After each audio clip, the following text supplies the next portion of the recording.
Assalamualaikum warahmatullahi ta'ala wabarakatuh. Alhamdulillahi rabbil alamin. Wassalatu wassalamu ala ashrafil anbiya'i wal mursalin wa ala alihi wa sahbihi ajma'in. Subhanaka la ilma lana illa ma 'allamtana innaka antal alimul hakim. Rabbi shrah li sadri wa yassir li amri wahlul 'uqdatam min lisani yafqahu qawli. Rabbi yassir wa la tu'assir wa tammim bil khair. Qala Allah Ta'ala fi kitabil aziz ba'da a'udzu billahi minasy syaithanir rajim. Bismillahirrahmanirrahim. Innal ladzina tawaffahumul malaikatu zalimi anfusihim qalu fima kuntum qalu kunna mustad'afina fil ard qalu alam takun ardullahi wasi'ah fatuhajiru fiha faulaika ma'wahum jahannam wasa'at masira.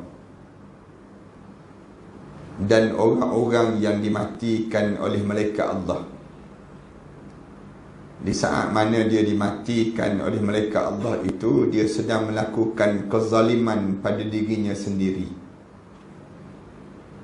Lalu sewaktu mana dia masuk saja dalam kubur, malaikat tanya padanya, qalu fima kuntum, kenapa kamu mati dalam keadaan sedemikian rupa? Mati dalam keadaan tak tutup aurat, mati dalam keadaan meninggalkan solat, mati dalam keadaan melakukan maksiat. Tiba-tiba dia mati. Malaikat tanya padanya, qalu fima kuntum, kenapa kamu mati dalam keadaan sedemikian rupa? Lalu dia menjawab, qalu kunna mustad'afina fil ard. Malaikat, kami di kalangan manusia yang lemah sewaktu mana kami hidup di atas dunia dahulu. Lalu malaikat tanya balik padanya, qalu alam takun ardullahi wasi'ah, tidakkah Allah telah jadikan bumi ini luas untuk kamu? Fatuhajiru fiha, mengapa kamu tidak berhijrah waktu mana kamu hidup di atas dunia dahulu? Lalu dia terdiam, tak boleh jawab. Malaikat pun jawab, faulaika ma'wahum jahannam, bagi mereka itu telah disediakan tempat neraka jahannam, wasa'at masira, dan neraka jahannam ini seburuk-buruk tempat yang disediakan oleh Allah, kesudahan pada mereka itu.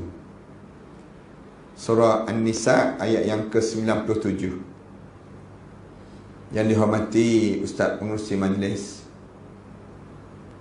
yang dihormati Imam Pengerusi dan Ahliatan Kuasa Surau,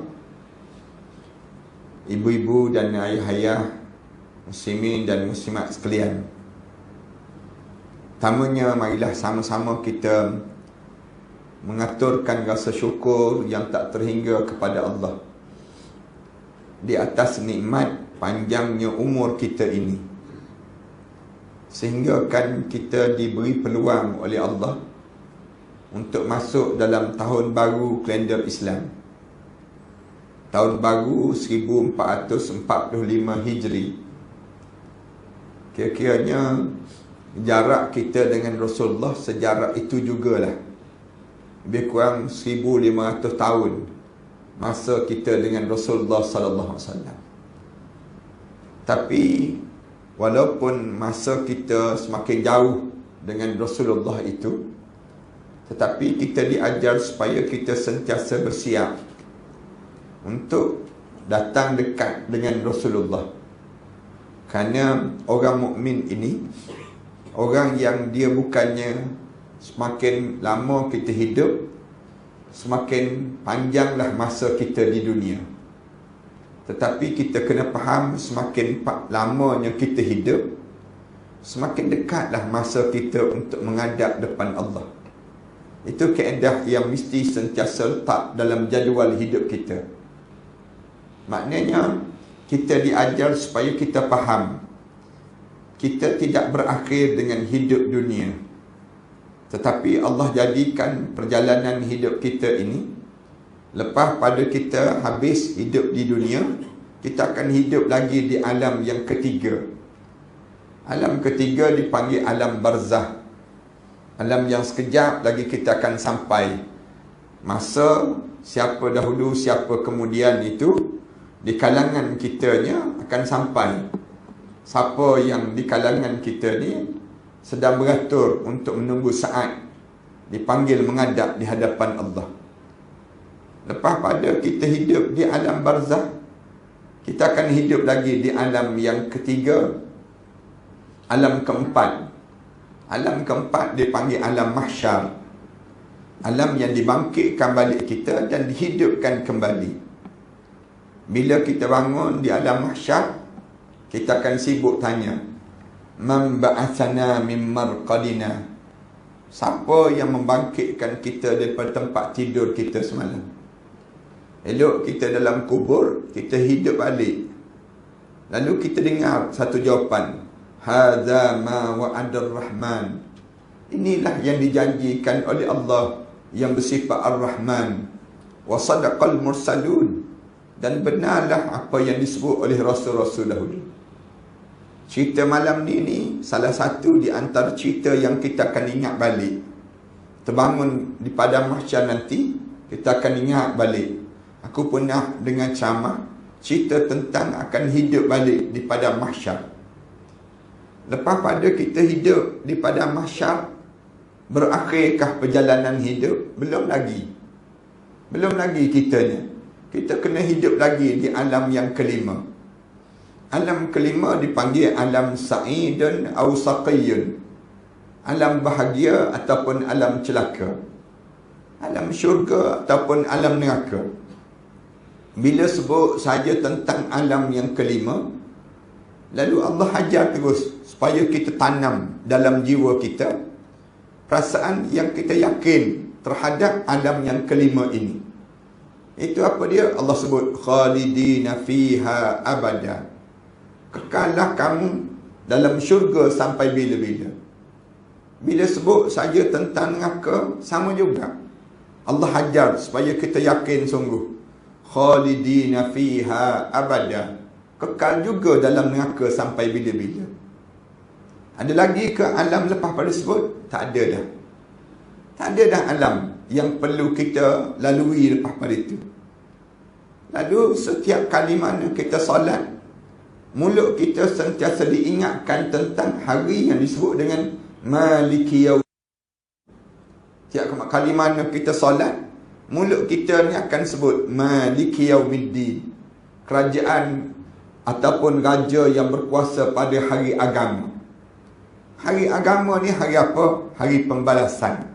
Hari yang Allah akan balas. Dunia ni bukan tempat dibalas.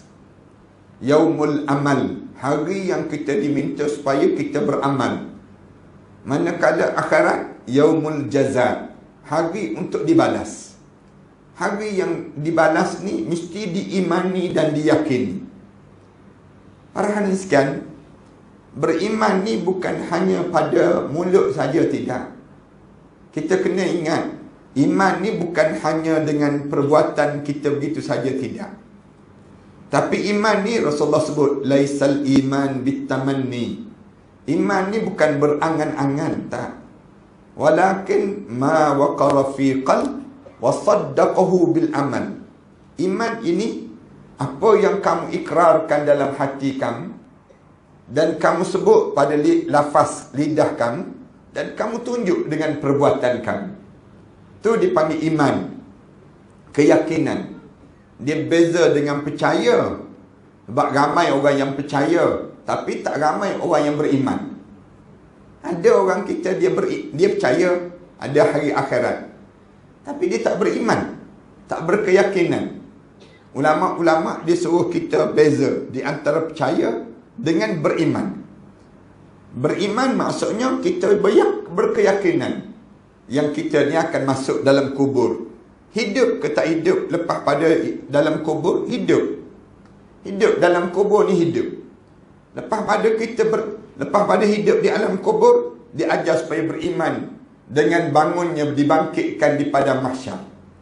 Diajar lagi supaya beriman dengan apa dia? Adanya titian sirat, adanya pembalasan Allah, sampailah dimasuk dalam syurga ataupun na'udzubillah min dzalik dihumban ke dalam neraka. Para hadirin, orang yang beriman ini dia perlu ada tanda-tanda yang menunjukkan dia beriman. Dia mesti ada usaha yang menunjukkan dia ni bersungguh-sungguh untuk dia nak pergi ke akhirat Allah. Tanda-tanda tu Allah suruh kita tunjukkan setiap hari, tiap-tiap masa. Dalam setiap detik umur kita ini, tak boleh terlepas daripada tunjuk tanda-tanda yang kita ni beriman. Allah ajar supaya mulut kita sebut kalimah yang tak boleh tinggal. Sampai lapas-lapas terakhir kita pun sebut kalimah ni sepanjang masa. La ilaha illallah Muhammadur Rasulullah. Ni tanda keimanan. Sebelum ni boleh jadi kita tak beriman. Na'udzubillah min dzalik, ada orang jadi kafir, misal contohnya.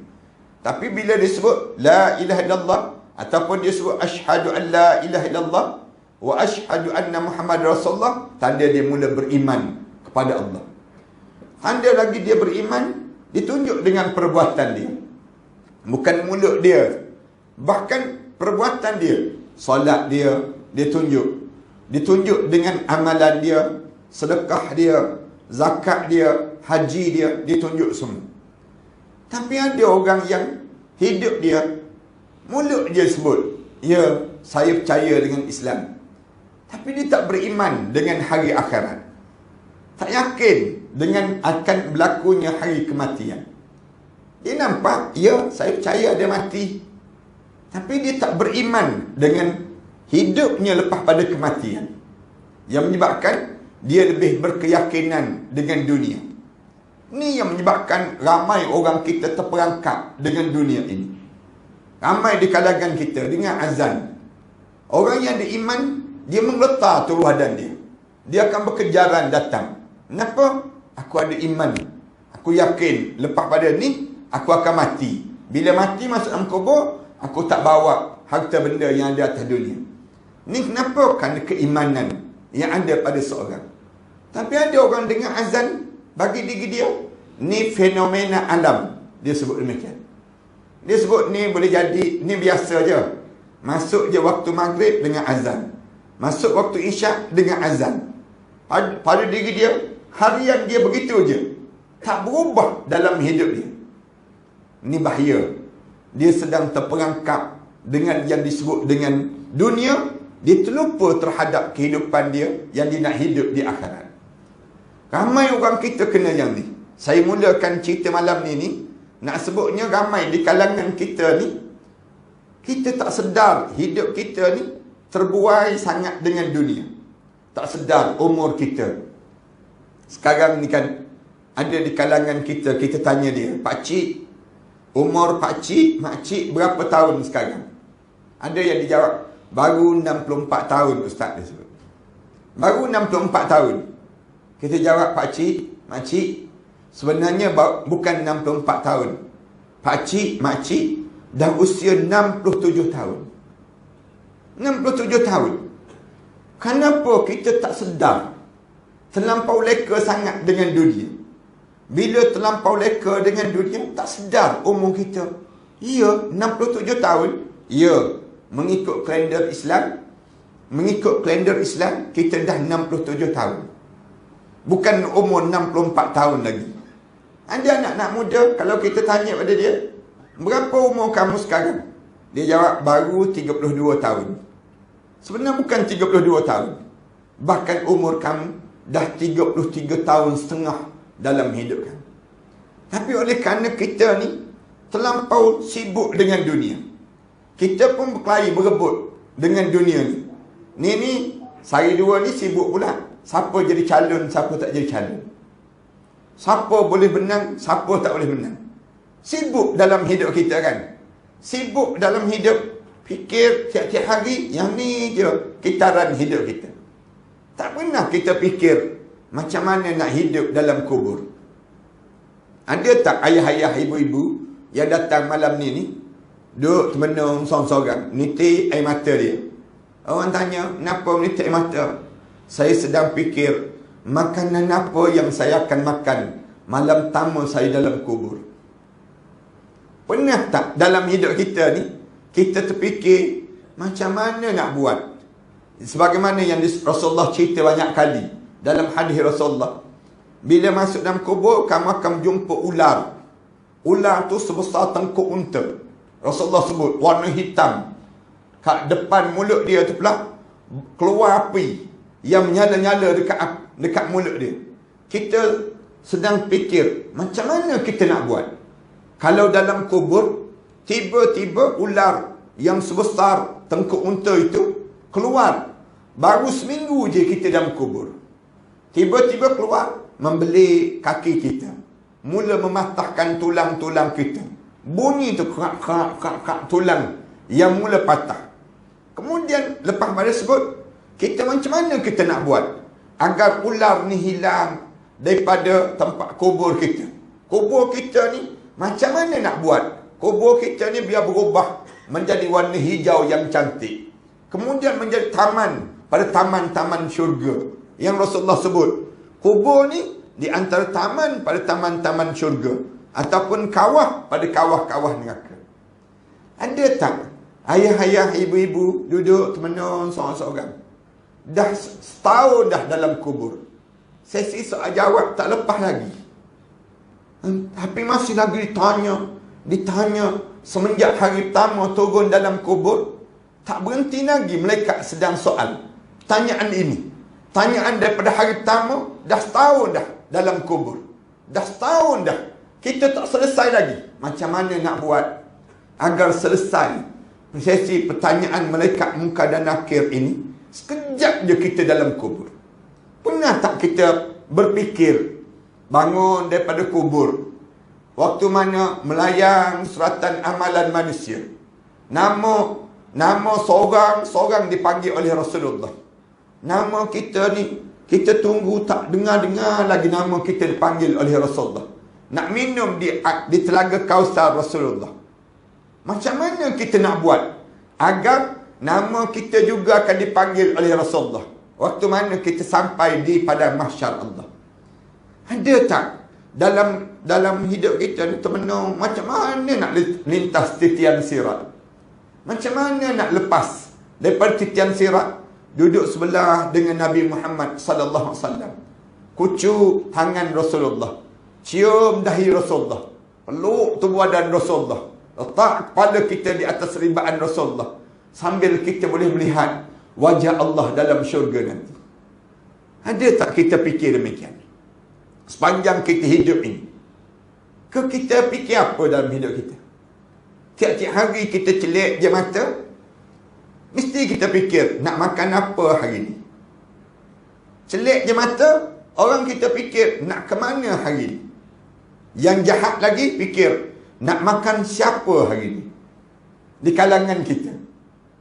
Dalam hidup kita ni je yang kita fikir hari-hari. Kalau inilah gambaran hidup kita dalam suasana setiap hari kita fikir begini je dalam hidup kita. Tak pernah kita fikir dalam kubur, tak pernah kita fikir di padang mahsyar, tak pernah kita fikir macam mana kita nak boleh dapat syurga Allah dalam hidup kita. Maknanya kita tak lebih dan tak kurang bagaikan orang kafir yang tak beriman kepada Allah dan tak beriman dengan padang mahsyar Allah. Kita ni lebih kurang mereka je. Tapi orang mukmin tak. Ayah-ayah, ibu-ibu yang hadir malam ni, jangan ada seorang pun bila masuk dalam kubur nanti menyesal untuk dikembalikan, bagi tahu pada malaikat untuk kembali balik hidup di atas dunia. Boleh tak malaikat kamu bagi tahu pada Allah, saya nak hidup balik? Ni jangan ada di kalangan kita sebut kalimah ini. Sekejap je lagi. Sekejap je lagi. Bila kita masuk dalam kubur, tiba-tiba terulang mulut sebut. Qala rabbirji'un. Malaikat, tolonglah bagi tahu pada Allah, saya nak kembali hidup balik di atas dunia. Sekarang kita tak sebut nak hidup atas dunia sebab kita sedang hidup atas dunia. Tapi bila kita masuk dalam kubur kejap lagi, ada satu peristiwa yang mengejutkan dan mengemparkan hidup kita. Kita rasa tergamam sangat. Tapi jangan sebut kalimah ni. Tengok je, orang letak je jenazah kita, hadap je muka ke kiblat, bau tanah depan muka kita, dengar suara bawah telinga kita, kemudian orang tutup je liang lahat kita, kemudian orang tutup je liang lahat kita, sampai parah lutut je. Tiba-tiba malaikat berdiri depan muka kita. Di saat tersebut, malaikat mula sebut. Malaikat mula halau solat kita, halau zakat kita, halau yang boleh halau lah. Yang kemudian halau-halau, tiba-tiba kebanyakan mulut-mulut masing-masing sebut. Qala rabbirji'un. Malaikat, tolong bagi tahu pada Allah, saya nak hidup balik di atas dunia. Kenapa nak hidup balik? La'alli a'malu salihan fima tarat. Dia sebut pada malaikat, kalau saya boleh hidup balik, saya nak buat balik amalan soleh yang saya tertinggal waktu mana saya hidup dahulu. Malaikat tanya, malaikat jawab terus, kalla, jangan harap kamu boleh hidup balik. Inha kalimatun huwa qailuha. Mulut je sebut, kata nak hidup, nak hidup. Wa min waraihim barzakhun ila yaumi yub'atsun. Sedangkan di belakang kamu sekarang, kamu sedang melalui barzakh, sampailah kamu dibangkitkan balik pada hari kebangkitan nanti. Allahu Akbar. Kenapa orang kita nak hidup balik? Yang nak hidup ni, dia sebut dia nak buat amalan soleh. Dia sebut, tanda dia ni orang Islam. Kalau dia tidak Islam, takkan dia sebut pada malaikat dia nak buat amalan soleh. Orang kafir ni tahu apa amalan soleh. Dia tak pernah belajar pun. Mesti dia ni siapa? Ulama-ulama jawab, mesti dia salah satu daripada 3 kumpulan ini. Yang mati masuk dalam kubur. Yang diceritakan oleh Allah, kumpulan manusia, orang Islam, yang mati masuk dalam kubur, salah satu daripada 3 kelompok ini. 3 kelompok ni apa dia? Yang saya sebut awal-awal tadi. Ayat Quran. Innal ladzina tawaffahumul malaikatu zalimi anfusihim. Kelompok yang pertama, orang yang mati di saat mana dia sedang melakukan kezaliman pada dirinya sendiri. Mati sedang buat zalim pada diri sendiri. Kita kata ada ke orang yang buat zalim pada diri sendiri? Ni kelompok yang pertama. Sampai peringkat dia minta dengan malaikat nak hidup balik. Lalu malaikat kata, jangan harap kamu boleh hidup balik. Kenapa dia nak hidup balik? Dia mati dalam keadaan dia sedang buat zalim pada dirinya sendiri. Siapa yang buat zalim pada diri sendiri?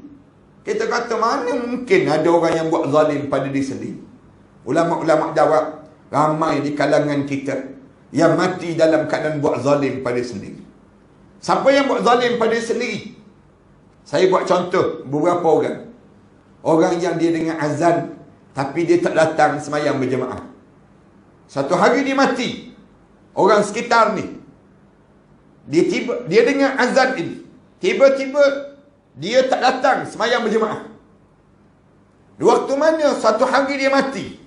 Mati, dia dianggap mati buat zalim pada dirinya sendiri. Mati yang buat khianat pada diri sendiri.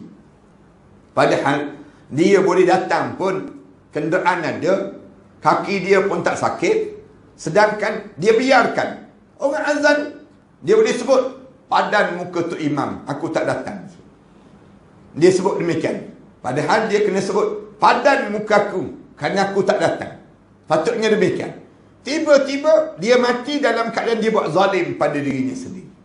Orang ni zalim. Siapa yang zalim? Yang dia tahu ada alim ulama di sekitar ini. Tiba-tiba dia tak belajar dengan alim ulama tersebut. Mati belum sempat belajar fardu ain. Di antara orang yang mati sedang buat zalim pada diri sendiri. Mati dia tak belajar. Bila masuk dalam kubur, malaikat tanya dia, qalu fima kuntum? Kenapa kamu mati macam ni? Dia jawab, qalu kunna mustad'afina fil ard. Kami di atas dunia dahulu terlampau lemah dalam melaksanakan perintah Allah. Tak boleh. Kami tak sempat nak datang ke surau, nak belajar, nak cari orang alim. Tuan-tuan kena cari orang-orang alim di kalangan tuan-tuan. Tuan-tuan kena tahu tuan-tuan ikut siapa dalam hidup. Di akhirat nanti tuan-tuan akan bersama dengan orang yang tuan-tuan ikut. Yauma yad'u kullu unasim bi imamihim. Di padang mahsyar nanti, setiap orang yang kamu ikut, kamu akan bersama dengan dia. Dipanggil bersama dengan siapa yang kita ikut atas dunia. Kalau kita ikut orang-orang alim, dengan dia lah kita dia sama tersebut. Kalau kita ikut dengan orang jahat, dengan orang jahat itulah yang kita akan sama dengan dia. Atas dunia ni, cari terus orang alim, biar ramai. Belajar tu, biar ramai tutup guru kita. Senarai nama guru kita. Belajar tafsir dengan ustaz sekian-sekian. Belajar hadis dengan ustaz sekian-sekian. Belajar apa dia? Belajar ilmu balaghah dengan ustaz sekian-sekian. Belajar ilmu tajwid dengan ustaz sekian-sekian. Ni tutup guru kita. Di akhirat nanti, kita akan tanya, kamu belajar dengan siapa? Takkan kita nak jawab, belajar dengan Google. Takkan kita nak jawab, belajar dengan TikTok. Takkan kita nak jawab, belajar dengan WhatsApp dan sebagainya. Takkan kita nak jawab macam tu. Mesti kita kena jawab, saya belajar dengan guru saya. Nama dia sekian, nama dia sekian. Dan dia belajar daripada siapa? Sampai pada Nabi Muhammad sallallahu alaihi wasallam. Ni sifat yang mesti ada pada kita. Ayah-ayah, ibu-ibu, jangan biarkanlah malam-malam kalian ni berlalu begitu saja. Tiap malam ni belajar di surau ni. Belajar, cari orang alim, tumpang ilmu daripada mereka. Nadah kitab, supaya apa dia? Semua menjadi saksi di hadapan Allah nanti. Kalau kita tak belajar, masuk dalam kubur nanti, kita nak cakap apa dia depan malaikat? Termasuk belajar Al-Quran. Saya biasa sebut ni, kalau ayah-ayah, ibu-ibu yang tak boleh baca Quran, tolonglah belajar Quran. Tolonglah duduk dengan orang-orang alim, tumpang orang yang dah boleh baca Quran. Tumpang dengan dia untuk kita belajar. Tiap-tiap masa, tiap-tiap ketika, hidup kita ni dengan belajar dan belajar. Jangan berhenti belajar. Kerana pahala belajar ni, pahala banyak sangat dalam hidup. Masuk yang pertama sekali, kalau nak belajar, belajar Al-Quran. Belajar Al-Quran. Baca Quran. Kemudian, biar baca, biar tepat bacaan. Dengan apa dia? Dengan tajwidnya, dengan makhrajnya, biar tepat dalam bacaan yang kita baca ini sendiri. Jangan malas. Sahabat-sahabat, walaupun dia guru, walaupun dia ustaz, walaupun dia di kalangan orang wali-wali Allah, mereka hidup dalam keadaan belajar. Rasulullah sebut demikian.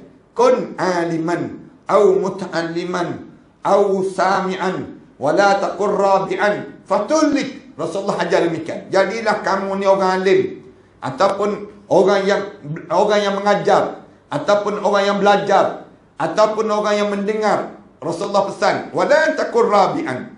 Jangan kamu jadi golongan keempat. Keempatnya apa dia? Mengajar tidak, belajar tidak, mendengar pun tidak. Fatuhlik, sebangsa-bangsa manusia lah. Hidup dalam keadaan tak menuntut ilmu. Rugi dalam hidup kita. Belajar tu, tiap-tiap masa ni, mesti sentiasa menambahkan ilmu. Jangan lebih daripada 3 hari. 3 hari, 3 malam je. Imam Fathul Muwassali sebut, kalau kamu tak belajar lebih 3 hari 3 malam je, mati terus hati kamu. Hati kita ni jadi mati. Hati ni akan mati kalau tak ditambah ilmu. Ilmu mesti ditambah. 3 hari 3 malam, mesti ada ilmu baru. Mesti ada ilmu baru yang sentiasa kita ada dalam diri kita, menjadikan hidup kita ni semakin cerdik dan semakin kita dekat dengan Allah Subhanahu Wa Taala. Ni orang kita tak malas belajar. Malas belajar ni zalim pada dirinya sendiri. Dia buat khianat pada dirinya sendiri. Orang tanya dia, kenapa kamu tak belajar Quran? Kenapa kamu tak baca Quran?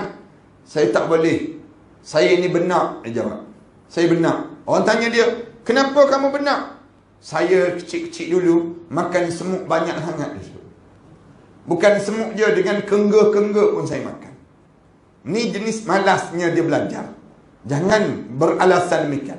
Sentiasa belajar. Ibu-ibu, ayah-ayah, jadikan surau ni tempat medan belajar.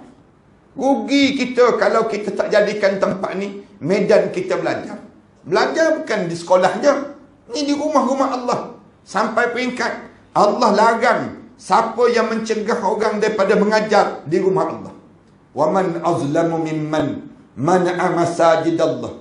Siapa yang lebih zalim, yang orang melarang orang daripada rumah Allah, itu disebut nama Allah. Dia ni paling zalim. Dia buat zalim pada diri sendiri. Seramai mana ustaz-ustaz yang ditahan, ustazah-ustazah yang ditahan, tak dibenarkan untuk mengajar kerana dia ada kuasa, sebanyak itulah dosa dia dapat. Dosa orang tak belajar, dosa orang tak faham. Dia di antara manusia yang zalim. Bila dia masuk dalam kubur, mereka tanya terus, kenapa kamu menjadi khianat di atas dunia? Atas dunia kamu tahan orang, kamu larang orang, mentang-mentang kamu ada cuik je puasa yang ada pada kamu, tiba-tiba kamu larang orang. Padahal setiap manusia ni diajar, setiap mukmin ni diajar supaya hidup sentiasa belajar dan belajar sepanjang masa dalam hidup kita. Saya sebut banyak kali kan, kalau ayah-ayah, ibu-ibu tak boleh baca Quran, pastikan umur ayah-ayah, ibu-ibu panjang-panjang dan tak mati-mati. Jangan mati. Kalau kalian mati di saat mana kalian tak boleh baca Quran, kalian masuk dalam kubur sekejap lagi, confirm tak lepas menghadap depan Allah. Tak lepas menghadap depan Allah. Tak percaya cuba try mati tak percaya. Nak tengok lepas ke tak lepas. Masuk dalam kubur je malaikat tanya terus, Quran boleh baca? Quran boleh baca? Tak boleh malaikat. Kamu buat apa dia atas dunia? Malaikat tanya balik, kamu buat apa dia atas dunia? Allah bagi pada kamu umur 30 tahun, 40 tahun, 50 tahun, 60 tahun, merangkak, tak boleh baca Quran. Kenapa kamu tak boleh baca Quran? Malu kita depan Allah. Jangan sampai tak boleh baca Quran. Paling tidak ilmu Al-Quran ni kita belajar dalam hidup kita supaya kita tidak buat zalim pada diri kita sendiri. Ini dalam hidup kita demikian. Siapa lagi yang zalim? Dia sendiri yang buat khianat pada diri dia sendiri. Dia ada peluang untuk dia nak buat amal ibadah, tiba-tiba dia halang diri dia sendiri daripada berbuat amal ibadah. Dia ada peluang untuk menunaikan haji, dia tak pergi menunaikan haji. Dia buat zalim pada dirinya sendiri. Dia ada peluang untuk dia berinfak, tiba-tiba dia tak berinfak. Kenapa dia? Kerana dia nak jaga perut dia. Dia nak jaga kelebihan kekayaan yang dimiliki ni. Konon-kononnya, kalau dia infak, nanti dia akan menyebabkan pada diri dia kehilangan harta benda. Dia sedang buat zalim pada dirinya sendiri. Ni orang ni di antara orang yang kejam. Bila masuk dalam kubur nanti, dia meraung nak hidup balik di atas dunia. Yang kedua, orang yang hidup dia dalam keadaan yang disebut dalam Quran, orang yang hidup dalam keadaan yang dia ni buat je, langgar je perintah Allah. Dia tak peduli terhadap syariat Allah. Ni pun menyesal dalam kubur. Yang meraung nak bangun balik di padang mahsyar. Di atas dalam kubur nak hidup balik di atas dunia. Bila dia meraung tu, Malaikat sebut pada dia, tak ada dah peluang untuk kamu nak hidup. Kenapa? Kamu hidup atas dunia, kamu tak peduli halal haram. Tak peduli syariat Allah. Allah sebut, falamma nasu ma dzukkiru bih.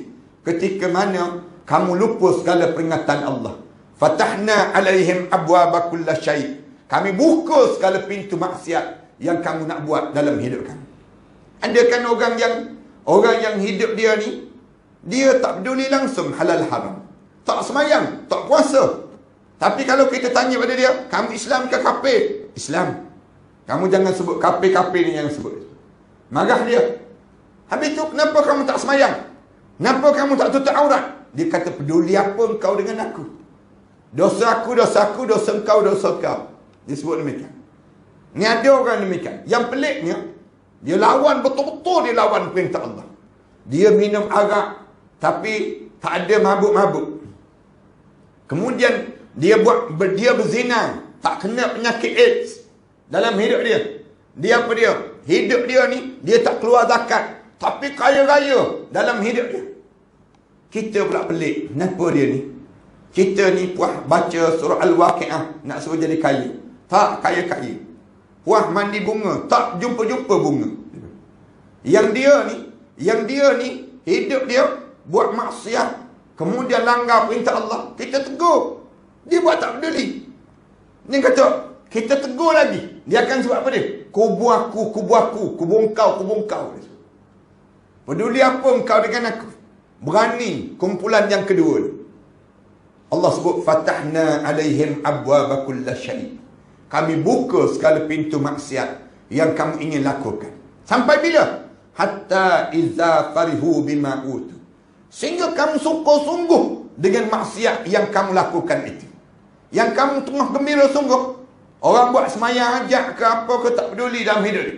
Dia seronok sungguh. Akhasnahum baghtatan. Aku renggut nyawa dia tersebut dalam keadaan mengejut. Faizahum mublisun. Dia masuk kubur, tercengang-cengang dia menghadap di hadapan Allah. Ini kumpulan yang kedua. Ia menyesal bila masuk dalam kubur sekejap lagi. Ni orang Islam ni. Bukannya orang kafir. Kita tak cerita tentang orang kafir. Cerita tentang orang Islam. Yang bila dia masuk dalam kubur, dia menyesal. Dengan amalan yang dia tak sempat nak buat waktu mana hidup di atas dunia. Dan dia berulang kali sebut pada malaikat, saya nak hidup balik. Tolong bagi tahu pada Allah, saya nak hidup balik di atas dunia. Kumpulan yang tiga, Allah cerita dalam surah Al-Kahfi. Kalau ayah-ayah ibu-ibu rajin baca surah Al-Kahfi, jumpa pada ayat 103. Pada ayat 103, Allah cerita kumpulan yang tiga ni masuk je dalam kubur, letak je jenazah dia dalam kubur, hadap je muka ke kiblat, pandang atas, pandang bawah, atas, kiri, kanan, belakang, depan, kosong amalan menghadap depan Allah. Semayang tak ada, puasa tak ada, zakat tak ada, haji tak ada langsung amalan. Amalan dia yang dia buat di atas dunia, semuanya tidak diterima di sisi Allah. Dia semayang. Ya, dia semayang. Tapi semayang tidak diterima di sisi Allah. Dia puasa. Tapi puasa tidak diterima di sisi Allah. Dia buat haji. Tapi haji tidak diterima di sisi Allah. Qul hal nunabbi'ukum bil akhsarina a'mala. Sebut wahai Muhammad, ada di kalangan umat kami, bila dia mati masuk dalam kubur, akhsarina a'mala. Kosong amalan dia menghadap depan Allah. Kenapa kosong? Alladzina dhalla sa'yuhum fil hayatid dunya. Rupa-rupanya dia membiarkan diri dia sesat sepanjang dia hidup di atas dunia. Wa hum yahsabuna annahum yuhsinuna sun'a. Dia menyangka amalan yang dia buat tu cantik sangat. Amalan yang dia buat. Ulaika alladzina kafaru bi ayati rabbihim wa liqa'ih. Mereka ni tak yakin dengan hari pertemuan dengan Allah, dan mereka tak percaya terhadap, mereka kufur terhadap ayat Allah. Fahabitat a'maluhum. Hancur lebur amalan-amalan yang dia buat dalam hidup dia. Fala nuqima lahum yaumal qiyamati wazna. Bila bangun di akhirat, Allah tak timbang langsung amalan dia, junam terus ke dalam neraka Allah Subhanahu. Na'udzubillah min dzalik. Kumpulan yang tiga ni yang kita cukup takut. Sampai peringkat Allah pesan tiap-tiap hari sampai 17 kali sehari kena sebut. Minta dalam salat. Minta apa dia? Ihdinas siratal mustaqim. Ya Allah, bimbingkanlah kami ke jalan yang lurus. Tiap-tiap kali mana kita salat 17 rakaat tu, yang kita salat tiap-tiap hari ni, kita mesti tak tinggal ni. Ihdinas siratal mustaqim. Ya Allah, bimbingkanlah kami ke jalan yang lurus. Kenapa? Banyak sangat jalan yang sesat sepanjang hidup di atas dunia. Orang akan tanya, sesat kat mana? Kita akan tanya, sesat kat mana Ustaz? Padahal kita semayang, takkan semayang pun sesat. Kita tutup aurat, takkan tutup aurat pun sesat. Kita zakat, takkan zakat pun dianggap sesat. Padahal kita buat pun yang disuruh oleh Allah pada zahirnya. Tapi amal ibadah ni, Allah tak kira yang zahir. Allah kira dua-dua. Zahir dan juga batin. Dua-dua mesti bergerak serentak. Satu salat, mesti khusyuk. Tak boleh salat kita dalam keadaan solat yang main-main tak boleh. Sehingga kan Allah sebut fawailul lil musallin. Neraka will orang yang semayang. Orang yang semayang ada neraka. Ataupun bahasa yang disebut fawailul lil musallin, pergi mampus dengan semayang kamu. Kenapa dengan semayang? Allah tak terima. Ya, Allah tak terima. Semayang yang jadi macam mana? Alladzina hum an salatihim sahun. Yang terhadap semayang dia main-main semayang dia. Sahun alis salat. Main dalam semayang. Cuba betul terang je dalam hidup kita, ayah-ayah, ibu-ibu. Sejak kita salat ni, berapa kali kita semayang dalam keadaan khusyuk? Boleh bilang dengan jari je dalam hidup kita. Bukan nak suruh 100% kita khusyuk, tidak. Tapi semayang kita ni, semakin bertambah usia kita, semakin dekat kita dengan Allah. Tapi kenapa semayang kita semakin bertambah masa kita semayang, semakin hambar rasa solat? Tak ada rasa nak bekerja, nak tunggu waktu masuk solat. Tak ada dalam jiwa kita. Bila lepas solat tu menggigil badan kita, bimbang solat kita tak diterima di sisi Allah. Tu solat dia. Kita buat contoh solat. Puasa. Berapa ramai orang yang buat amal ibadah puasa, tapi tak diterima puasa dia. Kam min sa'im, Rasulullah sebut, berapa ramai orang yang puasa, laisa lahu illa al-jum' wal atash. Tidak dapat apa-apa daripada ganjaran puasa dia, kecuali lapar dan dahaga semata-mata. Kenapa? Solat dia, puasa dia tidak diterima di sisi Allah.